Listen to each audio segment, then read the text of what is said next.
उपवासाला रोज रोज तेच पदार्थ खाऊन कंटाळा आला असेल, म्हणूनच आज मी एक तुमच्यावर नवीन रेसिपी घेऊन आली आहे, ती म्हणजे उपवासाच्या दही वड्याची। नमस्कार, मी उर्वी सावंत पंगत तुमच्या आमचीमध्ये तुमच्या सगळ्यांचं खूप खूप स्वागत करत आहे।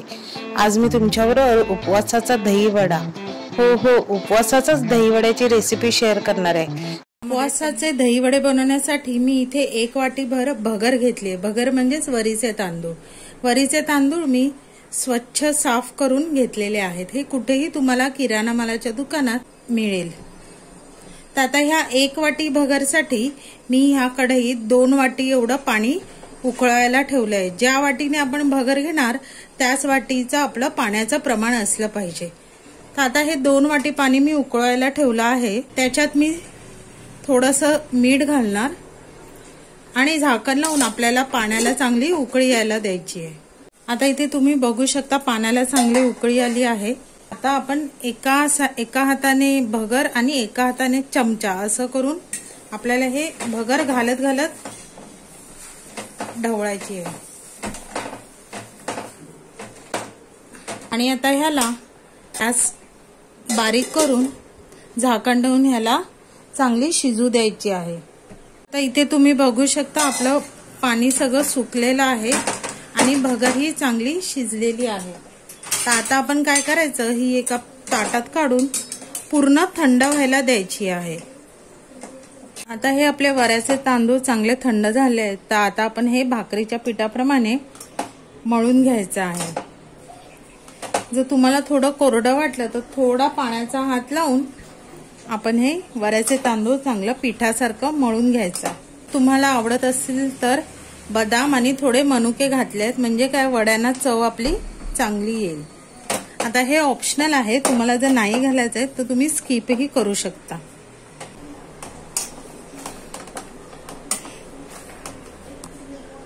हे बघा, अशा प्रकारे आपला पिठाचा गोळा घट्ट मळून झालेला आहे।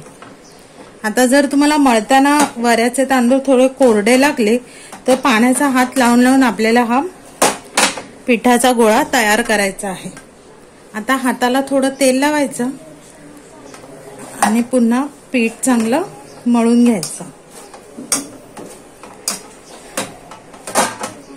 काय करायचं, हाताला पुन्हा थोडं तेल लावायचं आणि ह्याचे दही वड्यासाठी लागणाऱ्या वड्याचा आकार गोल देऊन त्याचे असे गोल गोल वडे करून घ्यायचे। छोटे मोठे जसे तुम्हाला आवडतील त्या आकाराचे तुम्ही गोळे बनवून घ्या। शक्यतो थोडे छोटे केले तर ते शिजतातही पटकन आणि खायलाही चविष्ट लागतात। आता अशा प्रकारे मी हे गोळे सगळे करून घेते। आता आपलं तेल चांगलं तापलंय तर मीडियम टू फास्ट गॅसवर आपल्याला हे सगळे वडे तळून घ्यायचे आहेत। तर आता आपण एक एक करून सोडूया। आता मी 2-2, 3-3च सोडते।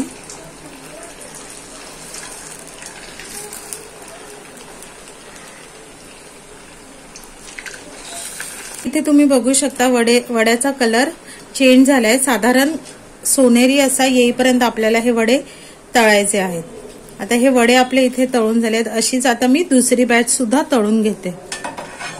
आता अशा प्रकारे आपले हे दही वड्याचे वडे सगळे तळून झालेले आहेत। आता काय करायचं, आता हे मी ताक बनवलेलं आहे। ह्या ताकात आपण हे जे वडे केलेले आहेत ना ते 15 मिनिटांसाठी भिजत घालायचं, म्हणजे आपल्या वडे चांगले आतपर्यंत मऊ होतील। हे बघा, एक एक करून मी वडे सोडते। आता ताकामध्ये मी थोडंसं मीठही ऍड केलेलं आहे। असं ताकात भिजत घातल्याने आपले वडे चांगले आतपर्यंत ताकामध्ये भिजतील आणि अगदी मऊ कापसासारखे मऊ होतील। आता हे दही वड्याचे वडे बघा मस्त ताकामध्ये टम्म फुगलेत आणि मस्त एकदम मऊसूत झालेत।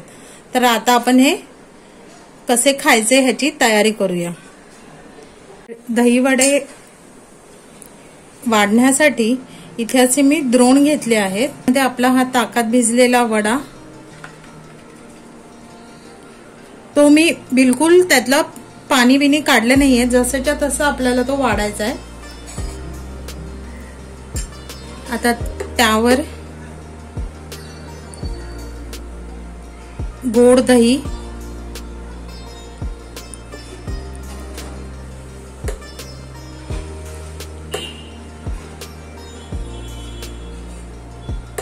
हिरवी उपवासाची चटणी,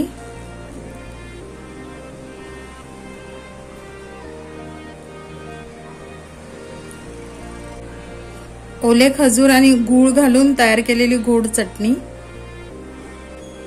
भाजलेली जिऱ्याची पूड। आता प्रत्येक ठिकाणी वेगवेगळी पद्धत असते। आता आमच्यामध्ये आम्ही नाही खात लाल तिखट उपवासाला, पण हे एका ह्याच्या द्रोणात मी घालून दाखवते आणि एकामध्ये मी नाही घातले। वरून थोडीशी कोथिंबीर आणि पुन्हा थोडंसं दही।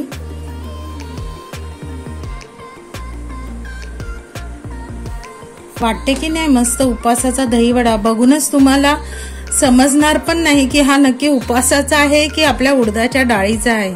तर मग जर तुम्हाला ही माझी उपवासाच्या दहीवड्याची रेसिपी आवडली तर रेसिपीला लाईक करा, कमेंट करा, चॅनलवर नवीन असाल तर चॅनलला सबस्क्राईब करा आणि अशाच नवीन व्हिडिओच्या नोटिफिकेशनसाठी बेल आयकॉनला प्रेस करायला विसरू नका। तोपर्यंत मस्त मस्त राहा।